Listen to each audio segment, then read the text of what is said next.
El entendimiento de la importancia del sueño está bastante polarizado en nuestra sociedad actualmente. Por un lado tenemos las personas que este tema no les importa, que este tema no va con ellos. Gran parte de nuestra sociedad ha sido influenciada por esa forma de ver la vida bajo la cual para tú progresar o ser mejor en la vida necesitas trabajar muy duro, muchas veces a costa de tu salud y sobre todo a costa de tu sueño. Paradójicamente son este tipo de personas las que muchos años después en el transcurso de sus vidas se dan cuenta de los errores que han cometido durante su vida y se arrepienten. Y por otro lado tenemos el grupo de personas que afortunadamente cada vez más le ponen más importancia a este tema del sueño, pero desafortunadamente no saben cómo dormir de forma regular de 7 a 9 horas de forma ininterrumpida y levantarse todos los días llenos de energía para enfrentar el día. El sueño resetea nuestra capacidad para estar alerta, para estar conscientes, para aprender y para estar emocionalmente estables. Es imposible hablar de enfermedades crónicas, es imposible hablar de nuestra salud, es imposible hablar de nuestro estado de ánimo, de nuestra capacidad para concentrarnos, de nuestra capacidad para aprender, de nuestra capacidad para estar emocionalmente estables, si no entendemos lo que sucede en este periodo tan crucial que pasa todos los días de nuestra vida cuando estamos inconscientes. Y tampoco podemos hablar de sueños si no entendemos lo que sucede cuando estamos despiertos. Estos dos momentos del día o estos dos bloques de tiempo se van solapando el uno con el otro y cada uno de ellos tiene una influencia determinante en la efectividad del siguiente. Lo que sucede cuando estamos despiertos determina profundamente el momento en el que te duermes, la cantidad de horas que duermes al día y la calidad de ese sueño que tienes. Y lo que quiero hacer con esta breve charla es darte estrategias o brindarte estrategias para que puedas mejorar la calidad de tu sueño. Por fuera de todas estas cosas que ya nosotros conocemos como la higiene del sueño, quiero darte datos o tips un poco más profundos y con un poco más de ciencia para que lo puedas entender.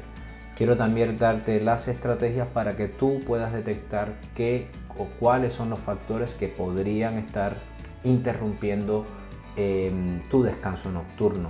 También quiero sentar las bases para que entiendas la importancia del sueño y para que entiendas todos esos factores que gobiernan nuestro descanso nocturno. Y también quiero que entiendas o que empieces a entender todos estos mecanismos por los cuales el sueño o el mal descanso nocturno podría ser una de las bases o una de las fichas del rompecabezas para poder entender muchas de las enfermedades que azotan actualmente a nuestra sociedad, sobre todo las metabólicas, como la hipertensión, la diabetes o el sobrepeso. No dormir bien se ha vinculado con casi cualquier enfermedad crónica de nuestros tiempos. Simplemente con una noche en la cual tú estés deprivado de sueño, tienes la misma resistencia a la insulina que tiene un diabético. De allí la importancia de este tema.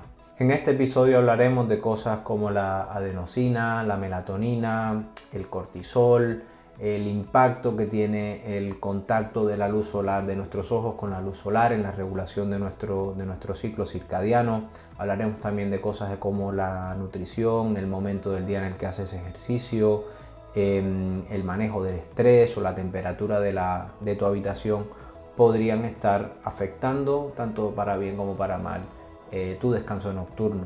Y también hablaremos de cómo nuestro estilo de vida moderno es quizás una de las bases fundamentales por los cuales estos problemas se perpetúan mucho más en nuestra sociedad. Este ha sido mi talón de Aquiles, algo de lo cual me he sentido preso gran parte de mi vida. No poder dormir bien por las noches ha sido quizás mi principal limitante en la vida. Por eso me siento con la suficiente confianza como para darte un consejo, porque todos estos mecanismos los he entendido, los he vivido en mis propias carnes. Solo las personas que han tenido que llorar por las noches por no poder dormir y tener que fingir que estás bien y tener que mostrar una cara que no tienes en realidad porque estás destrozado por dentro por no dormir bien, solo esas personas pueden entenderme. Pero La gran mayoría de las personas no tienen estos problemas tan profundos como los que yo tenía, simplemente necesitan ciertos ajustes o cierto entendimiento más profundo de lo que sucede con todas estas moléculas para que puedan encontrar lo que funciona mejor para ellas. Y eso es lo que pienso hacer con este episodio. Bueno, empecemos. ¿Qué determina que estemos despiertos? ¿Qué determina que estemos concentrados? ¿Qué determina que estemos conscientes? ¿Y qué determina que tengamos sueño y que nos sintamos somnolientos por las noches? Este sistema está gobernado por dos fuerzas. La primera de ellas es una fuerza química. Esta fuerza química es principalmente también gobernada por una molécula conocida como adenosina. La adenosina es una molécula que se acumula en nuestro organismo y en nuestro sistema nervioso a medida que van pasando las horas en las cuales los seres humanos nos mantenemos despiertos. Esta molécula se va acumulando y es lo que genera esa sensación o esa necesidad o esa hambre de irte a la cama a descansar o de hacer una siesta. Y cuando nos dormimos por las noches pasan ciertos mecanismos dentro de nuestro sistema nervioso que lo que hace es barrer o eliminar toda esa cantidad que se ha ido acumulando de adenosina en nuestro sistema nervioso para que nosotros podamos empezar el día con ese tanque de adenosina sin nada y que suceda ese proceso a lo largo del día siguiente, que se vaya acumulando poco a poco y que te dé esa sensación de sueño para irte a la cama precisamente por las noches. La mejor forma de entender el mecanismo mediante el cual actúa la adenosina es entender los mecanismos por los cuales el café hace su efecto o la cafeína. La cafeína es un antagonista de los receptores de la adenosina. Cuando tú tomas café, lo que hace la cafeína es ir directamente a esos receptores donde la adenosina hace su efecto y los bloquea. Y es por eso que el café tiene ese marcado efecto de que te hace sentir un poco más alerta, con un poco más de energía. Y todos conocemos también ese efecto que tiene cuando ya el café han pasado 3 o 4 horas de su efecto, la cafeína es liberada de esos receptores de la adenosina y súbitamente tu cuerpo se enfrenta a que tiene una cantidad elevada de adenosina en el cuerpo que no ha ido percibiendo porque esos receptores estaban bloqueados, y súbitamente al acabar el efecto de la cafeína se adhiere la adenosina a sus propios receptores, y es por eso que las personas tienen todas las personas que tomamos café pues tenemos ese efecto de crash o de sentirte destrozado después que pasa el efecto de la cafeína. Es básicamente que tu cuerpo ha ido acumulando adenosina sin que tú te des cuenta, pero porque están bloqueados los receptores, y súbitamente cuando acaba el efecto del café la adenosina se adhiere a los receptores a sus receptores de adenosina. El café también promueve la liberación o la síntesis de dopamina, esta hormona que conocemos como hormona de la motivación, y subsecuentemente también promueve, o por otros mecanismos, que se libere epinefrina o adrenalina. Es por eso que también nos sentimos un poco más enérgicos cuando tomamos café. Entendido todo este tema de la adenosina, ahora pasaremos a hablar un poco de la segunda fuerza que gobierna nuestro descanso nocturno, que determina que podamos dormir por las noches, y es nuestro ciclo circadiano. Todos los humanos tenemos un reloj interno dentro de nuestro cerebro que se conoce como núcleo supraquiasmático. Este núcleo determina los bloques de tiempo en los cuales los humanos dormimos y estamos despiertos durante el día. ¿Y qué pasa? Que este núcleo supraquiasmático es regulado, o es la principal fuerza que hace que ese reloj esté en el momento que tiene que estar, es la luz o la exposición solar. Y aquí daré un paso atrás porque entiendo que la mayoría de las personas se pueden confundir con todos estos conceptos, y lo que quiero que entiendas es qué es lo que sucede en tu cuerpo durante las 24 horas del día para que puedas entender qué es lo que podrías estar haciendo mal. La mayoría de los seres humanos nos despertamos más o menos a la misma hora en la que sale el sol, pero no nos despertamos porque la adenosina esté baja o porque se haya barrido toda la adenosina de la que he hablado previamente.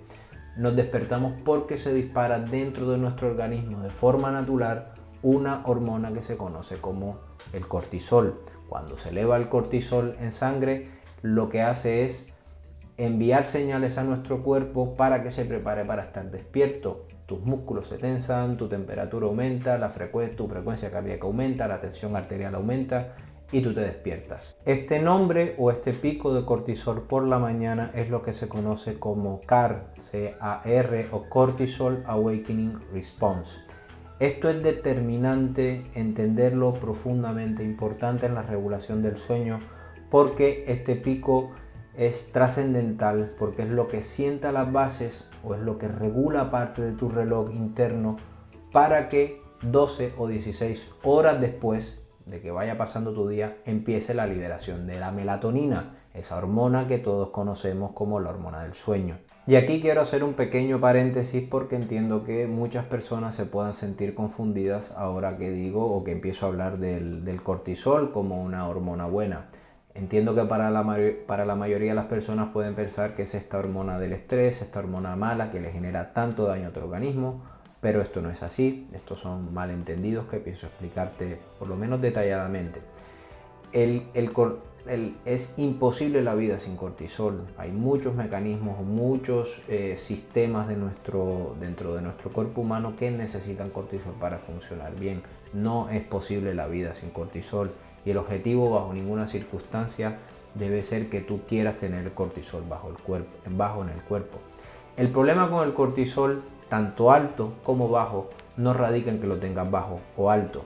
Radica en que se libere de forma inadecuada a lo largo del día y que no genere ese pico de cortisol del que te he hablado previamente, el Cortisol Awakening Response, que es digamos el 50% o más del cortisol que tú liberas a lo largo del día tiene que liberarse en la primera hora desde que te despiertas. Es una curva normal que sucede en todos los humanos y que se solapa precisamente ese cortisol elevado por las mañanas con niveles bastante bajos de melatonina en el cuerpo y que a lo largo que van pasando las horas del día, ese cortisol tiene que ir gradualmente bajando y cuando llega a su punto más bajo en la noche es cuando empieza a liberarse la melatonina.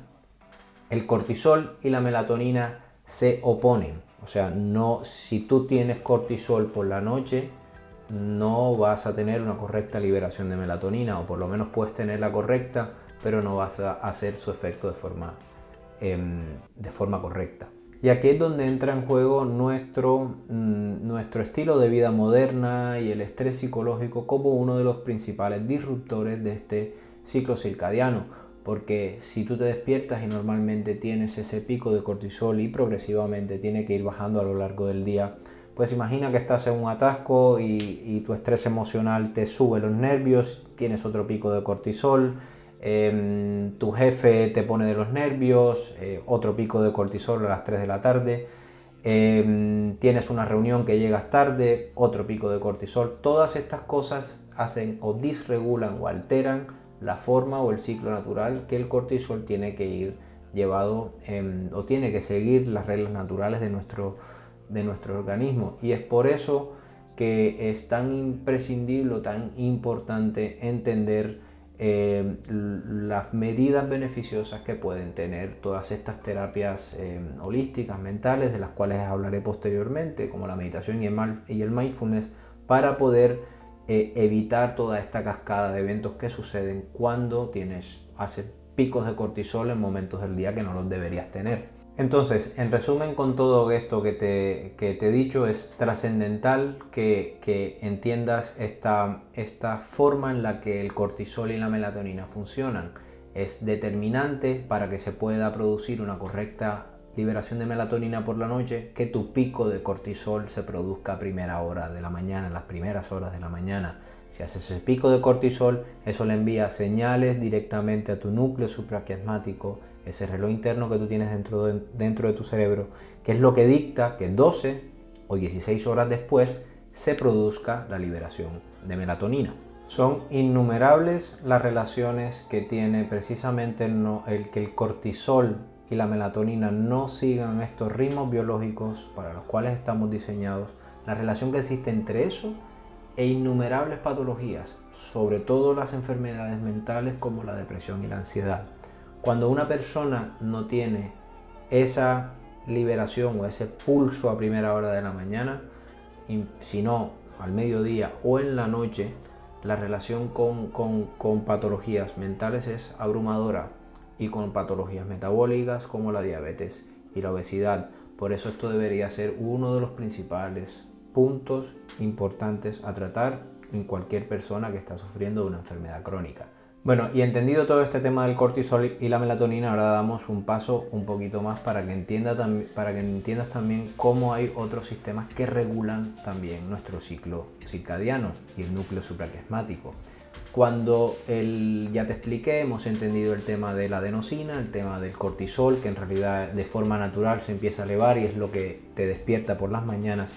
Y precisamente cuando el cortisol empieza a subir o hace ese pico y tú abres los ojos, lo que pasa en ese momento es que empieza a entrar luz por tu retina. Esto es crucial entenderlo porque es precisamente también esa entrada de luz a través de tu retina. Nosotros tenemos unas neuronas en las retinas que tienen conexión directa con el núcleo supraquiasmático. Y es precisamente esa entrada de luz a primera hora de la mañana lo que también regula entre el cortisol y la entrada de luz a primera hora de la mañana es lo que genera que se envíen señales directas al núcleo supraquiasmático y, como dije previamente, se sientan las bases de que 12 o 16 horas después se libere melatonina. Bueno, conclusión: cortisol elevado por la mañana más entrada de luz a través de las neuronas que nosotros tenemos en la retina es lo que sienta las bases para que se libere melatonina por las noches. El mecanismo más fundamental. Y aquí voy a dar un paso atrás porque este es precisamente el objetivo que debe tener cualquier persona que tenga problemas para dormir, y es que asegurarse que reciba o que entre luz solar por sus ojos en la primera hora en la que se despiertan, para que precisamente el cortisol con la entrada de luz envíen las señales directamente al núcleo supraquiasmático y se pueda empezar a regular tu descanso nocturno. Esto debería ser prioritario antes de que empieces a tomar cualquier medicamento o estar pensando en cualquier medida terapéutica distinta. Estas son cosas normales del funcionamiento de nuestro organismo y son las primeras medidas que se deberían tener en cuenta. Estas neuronas de la retina son especialmente ávidas o tienen especial interés por un tipo de luz que es precisamente esa luz que proviene del sol cuando está en la parte más baja del cielo. Y es precisamente ese contraste entre los amarillos y los azules los que más impacto tienen en ese tipo de neuronas de la retina. Y por eso repito, el objetivo debe ser recibir luz solar en ese momento del día, lo más cercano al momento en el que te despiertes. Nuestro organismo es increíblemente inteligente y es por eso que nosotros son esos momentos del día en los cuales podemos estar mirando directamente al sol sin que te sientas agobiado por mirarlo de forma directa. Y es por eso, porque esto nuestro organismo ha diseñado mecanismos para poder regularse conforme va transcurriendo la evolución de la humanidad. También hay sólida evidencia que indica que el atardecer o ver el atardecer también ayuda a regular nuestro reloj biológico. Es como ese segundo llamado. El primero es el despertarte, ver la luz, y luego el otro mensaje que se le envía a tu núcleo supraquiasmático, ese contraste entre los azules y los amarillos, es, digamos, otra señal que se le envía a tu reloj interno que indica que ya se está haciendo de noche y que paulatinamente inicie la liberación de melatonina. El otro aspecto, o quizás el que puede frenar toda esta cascada de eventos que han ido sucediendo en el transcurso del día, es la ausencia de luz por la noche. Este es el último paso, o quizás el más trascendental, o el que más problemas estamos teniendo actualmente por nuestro estilo de vida moderno. La ausencia de luz es el último eslabón para que tu núcleo supraquiasmático envíe señales a la glándula pineal y la glándula pineal libere melatonina. Si tú tienes luz por la noche, tu organismo se confunde y no entiende si es de día, si es de noche, y puede retrasar, alterar, verse frenada la liberación de esta hormona necesaria para el descanso nocturno. Estos últimos 100 años de nuestra evolución, o 100 o 200 años, son los únicos en los cuales los humanos hemos estado expuestos a la luz por las noches. Esto nunca antes ha sucedido. Y repito, cuando tu organismo detecta que hay luz por la noche, se vuelve loco, se disregula, no sabe si es día, si es noche, y es lo que genera gran parte de las cascadas en que las personas tengan estos problemas para dormir. Otro aspecto importante que quiero que entiendas es la sensibilidad de las neuronas que hay en la retina a la luz. Y es que conforme van pasando las horas del día en las cuales tú estás despierto, aumenta la sensibilidad de estas neuronas a la luz. Y es por eso que pequeñas cantidades de luz pueden tener efectos muy dramáticos o muy potentes por la noche. Y este es precisamente lo que hace que la gran mayoría de las personas entren en este círculo vicioso que no saben por dónde abordar, se despiertan por la mañana, no se exponen a la luz solar, no regulan su ciclo biológico, posteriormente estar la gran mayoría trabajando en cubículos cerrados sin nada de exposición solar, llegan a casa con ganas cansados, con ganas de estar con su familia, empiezan a ver la tele, el ordenador, los videojuegos, y este es precisamente otro factor estresante que impide que se pueda regular todo este sistema. Y ahora vamos a hablar del resto de factores que pueden tener un impacto bastante determinante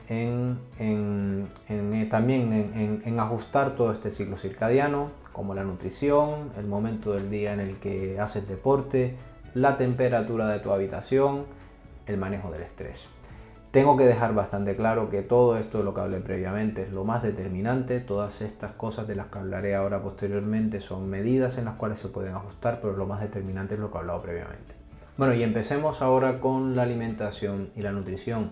Todo lo que comes puede tener un impacto bastante profundo en tu descanso nocturno y en la regulación de tus ritmos biológicos.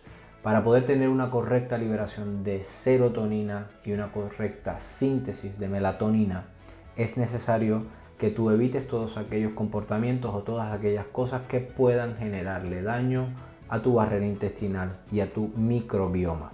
Ya sabes, todas esas bacterias con las que nosotros convivimos, que están encargadas en muchos casos de la regulación energética y de producción de hormonas. Son infinidades las cosas que hemos estado conociendo los últimos 10 años con respecto a las funciones de estas bacterias. Y lo que quiero que entiendas es que el 70 o el 80% de la serotonina que necesita o que produce tu cuerpo es producida en el intestino. Y la serotonina son los ladrillos mediante el cual se produce la melatonina. Es por eso que es tan importante que esta parte de nuestro organismo esté bastante bien protegida. Espero que todo esto continúe teniendo sentido y es por eso que al intestino se le conoce como el segundo cerebro.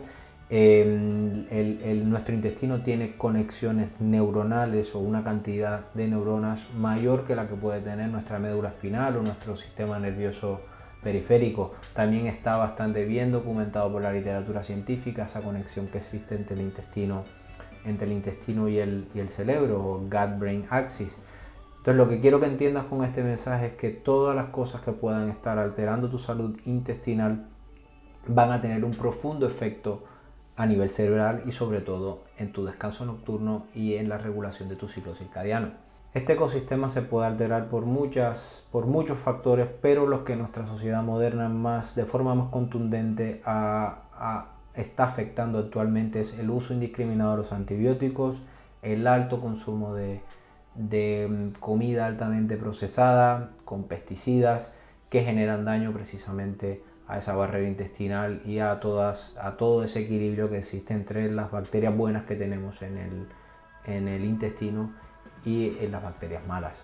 Bueno, todo esto que te he contado por un lado, precisamente lo primero que se debe hacer en cualquier patología es quitar lo que te está haciendo daño, evitar todo aquello que pueda estar dañando tu salud intestinal y ese ecosistema que tienen las bacterias. Y por otro lado se debe promover la alimentación con nutrientes que generen un buen descanso nocturno. Diversos estudios han demostrado que hay ciertos nutrientes o ciertas deficiencias de nutrientes que pueden generar problemas de sueño. Entre estos el selenio, la vitamina C, el triptófano y la vitamina D. Con esto no estoy promoviendo que tengas que tomar suplementos de esto. Nuestro cuerpo evolutivamente se ha evolucionado para poder extraer todas estas cosas de los alimentos y por eso es que se debe promover una alimentación variada para poder obtenerlos directamente de la alimentación. Si hay algo que quizás sí me aventuro un poco más en recomendar y que creo que cualquier persona que tenga problemas para dormir debería probar, es con el mineral magnesio. El magnesio sí se ha determinado que en los países que son industrializados, la deficiencia de magnesio es una epidemia. Se estima entre que un 70 y un 80% de la población de Estados Unidos tiene deficiencia de magnesio. Esto tiene muchísimos motivos, pero el magnesio es una molécula que interviene en infinidad de procesos dentro de nuestro cuerpo. Más de 300 reacciones enzimáticas tienen que ver con el magnesio. Es el mineral antiestrés, es lo que nos promueve la relajación, está encargado también de regular nuestra tensión arterial, y es por eso que en este caso sí se debería tener en cuenta como una de las principales cosas a tener en cuenta en el manejo del sueño nocturno. Si vas a tomar suplementos, la mejor forma de tomarlos es con forma de glicinato, que se absorbe mejor por vía digestiva, o por vía tópica, que también su absorción es mucho más contundente. Otro aspecto importante es precisamente el momento del día en el que comes o qué comer antes de dormir, o la diversidad de los macronutrientes que utilizas durante el día, por la noche o por la mañana.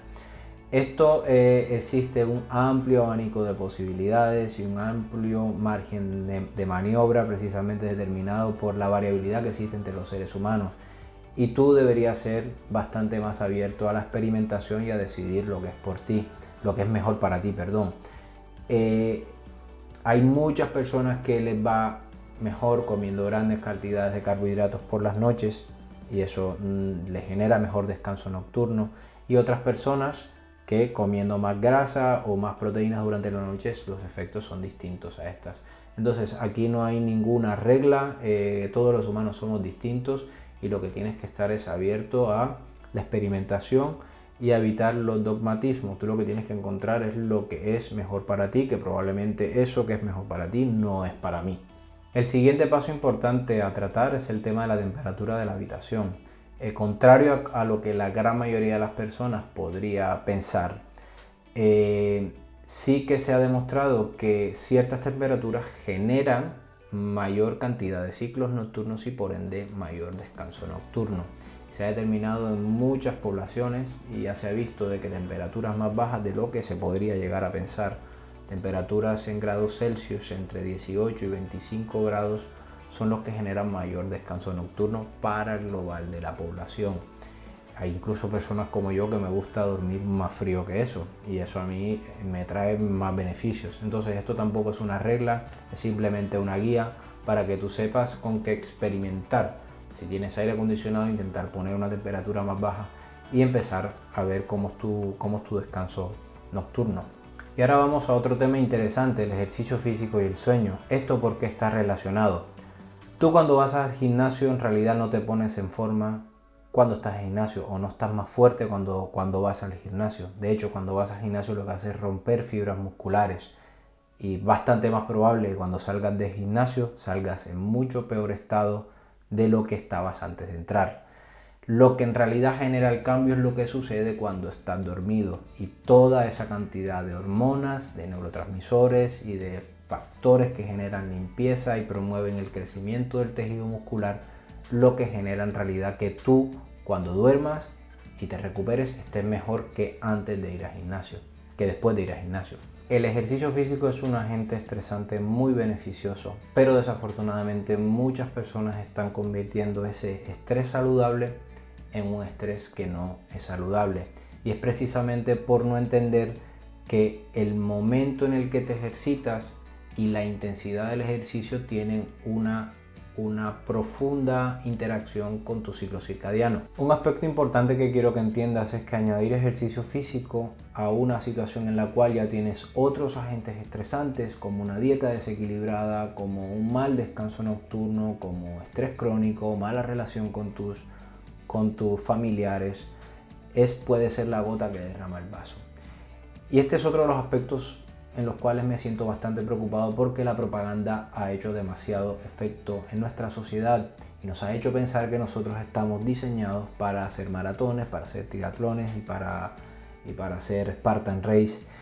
Y todo esto va de la mano con la industria agroalimentaria y los negocios como los gimnasios. Todas estas cosas tienen, la verdad tiene dos caras. Y la verdad es que el exceso de ejercicio físico se ha relacionado con infinidad de desbalances hormonales, con problemas para dormir y con una de las epidemias de nuestros tiempos, que es la disregulación del eje hipotálamo-hipófisis y las adrenales, o la mal llamada fatiga adrenal. El exceso de actividad física tiene efectos deleterios mucho más contundentes en las personas actualmente que precisamente promover que hagan el ejercicio físico. Y es por eso que hay que tener dos formas de ver todo esto. Si una persona está pasando por estas situaciones, lo peor que puedes hacer es recomendarle que haga actividad física. Lo que debe hacer es precisamente disminuirla o quitarla durante un tiempo de su vida para que sus hormonas y sus ciclos se puedan otra vez regular. Bueno, ¿y en qué momento del día es mejor ejercitarse? Aquí también existe un amplio abanico de posibilidades y un amplio margen de variabilidad dentro de los seres humanos. Lo que es bueno para mí puede que no lo sea para ti. Pero sí quiero resaltar un estudio que es bastante interesante, que midió los patrones de sueño de distintos tipos de personas, las que estaban incluidas en el estudio. Estas eran personas que se ejercitaban a las 7 de la mañana, otros se ejercitaban a la 1 de la tarde y otros a las 7 de la tarde. Y la conclusión de este estudio fue bastante interesante porque se determinó que todas estas personas que se ejercitaban a las 7 de la mañana tenían 75% más tiempo, pasaban un 75% más tiempo en sueños, en etapas de sueño más profundas. Esto es determinante, pero tampoco es para que lo que funciona para las masas puede que no funcione para ti. Si tú eres una persona que te ejercitas por las noches, que te acuestas y te duermes enseguida y tú te despiertas al día siguiente lleno de energía y lleno de vitalidad, pues todo esto que te estoy contando, olvídalo. Este consejo es para personas que tienen problemas para dormir y que quieren empezar a poner piezas del rompecabezas. Si te estás ejercitando por la tarde, pues cámbialo y hazlo a primera hora de la mañana, que también junto con el pico de cortisol y con la entrada de luz por tus ojos pueden ser 2 o 3 factores que al mismo tiempo regulen tu ciclo circadiano. Y el último punto es el manejo del estrés. Creo que el que me conoce sabe que he hablado de esto en repetidas ocasiones. De hecho, dejaré el link aquí en la parte superior para que puedas ir a un video que hice un poco más profundo de cómo la salud mental y el estrés crónico puede afectar innumerable cantidad, puede afectar o ser la base de innumerable cantidad de patologías, sobre todo las relacionadas con este tipo de alteraciones como problemas del sueño. El mensaje fundamental que quiero transmitirte y con el que quiero que te quedes es que tu cuerpo no entiende la diferencia entre un evento que tú estás pensando o un evento que tú te estás imaginando en tu mente y el evento que está teniendo, que está sucediendo de verdad. Tu cuerpo simplemente está viviendo la circulación de las hormonas del estrés, independiente de que te las imagines o no. Imagina que has decidido saltar de un paracaídas y que abren la puerta del avión y que estás enfrentado a esa situación. Esas mismas sensaciones, ese aumento de la frecuencia cardíaca, ese miedo, todo eso que tienes, es la mismo que va a vivir tu cuerpo si tú 3 o 4 días antes te lo estás imaginando, porque tienes miedo de hacerlo. Te empiezan a sudar las manos, tu corazón palpita, tu mente se enfoca, no puedes estar pendiente de otras cosas, tu tensión aumenta, tus músculos se tensan. Todas estas cosas tu mente las ha imaginado. Y el problema es que muchas personas están saltando del paracaídas todos los días, pero no me refiero a saltar de paracaídas físicamente, ni que estén pensando que van a saltar de un paracaídas. En este caso, las personas, el paracaídas es su situación laboral, ese trabajo que odian, esa mala relación que tienen con su pareja, sus preocupaciones por el pasado o esa incertidumbre que pueden tener por el futuro, que les genera que a lo largo del día se estén liberando una cantidad de hormonas del estrés, precisamente de la que hablé previamente, el cortisol, a horas del día en las cuales no se debería liberar. y como consecuencia pueden alterar de forma secundaria la correcta liberación de melatonina por la noche. Es por eso que es interesante que todas las personas que tengan problemas para dormir sean un poco más abiertos a la hora de entender cómo la meditación, el mindfulness, el yoga y todas estas terapias integrativas tienen un impacto tan profundo en todo, tanto en el sueño, pero en toda la salud global. Bueno, espero que les haya gustado todo este contenido. Espero haberlo resumido lo suficientemente bien para que se vayan con un mensaje claro. Y si tienen alguna duda, algún comentario, algo que quieran saber, pues me lo ponen en comentarios. Muchas gracias. Hasta luego.